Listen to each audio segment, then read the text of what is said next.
talk about relationships, because relationships are very important in analyzing our applications.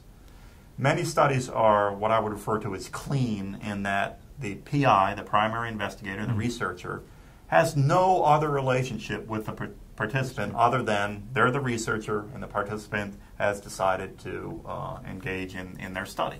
Right. It's clean. We've never known each other. Straightforward. Mm-hmm. However, for those of you in rehab and special education, myself, a lot of my students, there's another relationship. One that might be called service provider and client, or teacher and student. Now you start to complicate things a little bit. So envision that you are a service provider, and I'll use the example of a teacher. And I have to face this myself because occasionally I want to do research with my students. Now we've got to analyze the issue of the relationship. As a teacher, I have a certain relationship with my students, and in fact there's a power relationship there, right? Mm-hmm. Implicit in that relationship. I have some degree of power, and the student generally has a more limited degree of power in that relationship, right? I have the capacity to administer a grade. So the potential for the relationship conflicting with this desire to do a study comes into play. All right, so envision I want to do a study, and if Adam's a student in my class, and I come to Adam and I say, Adam, would you like to participate in my study? Just by virtue of the relationship. I feel strangely pressured to say yes. There you go. So what will happen if I say no? I'll give you maybe an example that's more relevant for you guys. Some of you I know probably work at agencies, and you decide, oh, I want to use some of the clients who come into this office, and I want to ask them if they participate in my study. And I'm going to take my application form, I'm going to set it out there on the front desk of this agency. And I've gone through all my, with due diligence, I've created a consent form, and I've given good information to inform the potential participant about the activities. Right. Would you like to participate? Some big problems there, and we can get around these, but some problems you have to anticipate with that is, let's look at the location where you're putting the would you like to participate form, and what's going on. Let's say that client's coming in to access service. So they have to fill out the forms for the service, and they're having a point with you or somebody, a service provider. Maybe they're seeking services for the first time. And as soon as they get through filling out those forms to seek the service for whatever it is that they wanted, I wanted to look into some rehab opportunities. And then we say, oh, by the way, also look at the form that's attached to your application. And it's your form seeking permission to participate. Just by virtue of the timing and the location, there may be an implied coercion, right? That participant might, or the potential participant might feel coerced. What if I say no?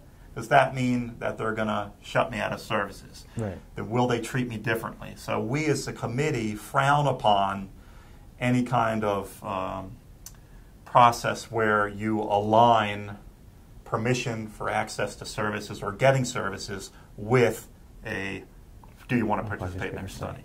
Okay. Adam, in your case, let's take that to the next step. We know these are college students. Will you be the instructor of any of these students?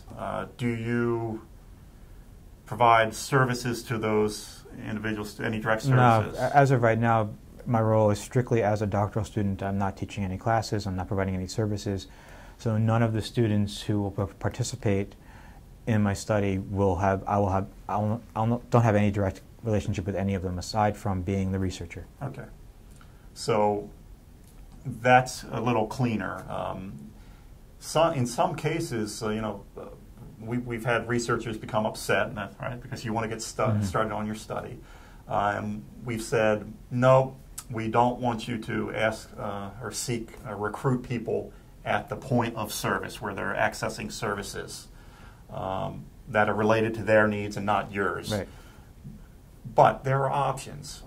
In the case that I just mentioned, you can separate those forms both in space and in time. So maybe once they've accessed the services and they're into the system, then through a follow-up, or maybe we can mail them the consent form, or maybe we can telephone them, but we can somehow separate the two systems, the two applications. All right. There's another way we can do it. If I'm a teacher and I have a class that I want to do the research with, the committee may look at the risk and say, you know what, there's really a high risk of potential coercion there. Instead of having me do it with my own students, I go to a colleague and say, oh, can we use your students? Or I say to the colleague, can you come into my class and essentially run the study? I separate myself. I'm trying to separate the relationship from the study. Okay, there are ways out, and the committee can help you with that. All right. So just be aware, though, who you are in relation to your potential participants is very important. And a lot of us in the helping professions, for matters of convenience, may want to use people that we already know. Okay, so a little caution with that. Convenience sampling is very big, especially in education. You guys are in a hurry to finish your program, to get that degree or whatever, but there are points where maybe sometime we need to look at how convenient is it, and is that convenience starting to cause some risk for the participant?